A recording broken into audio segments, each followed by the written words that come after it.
अतिवृष्टीनंतर भाजीपाल्याच्या उत्पादनावरही परिणाम झालाय। मुंबई कृषी उत्पन्न बाजार समितीमधील आवक घटली आहे।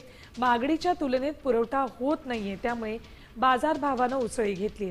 गवार वाटाण्याचे दर प्रति किलो 200 वर गेलेत, तर शेवगा 160 रुपयांवर गेली। इतर भाज्यांनीही 100 गाठली। वाटाणा 160 ते 200 रुपये किलो दराने विकला जातोय। गवार 180 ते 200 रुपये किलो झाली। भेंडी 100 ते 120 रुपये किलो। फरसबी 100 ते 120 रुपये किलो।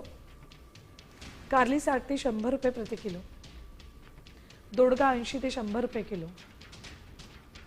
बांगी 80 ते 100 रुपये किलो। कोथिंबीर 35 ते 40 रुपये जोडी। मेथी 30 ते 35 रुपये जोडी।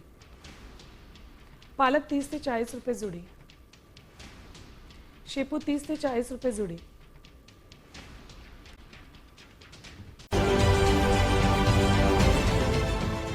देश विदेशातील प्रत्येक घडामोडींचे लाईव्ह अपडेट मिळवण्यासाठी आता साम टीव्हीच्या सर्व सोशल मीडिया प्लॅटफॉर्मला लाईक, फॉलो आणि सबस्क्राईब करा।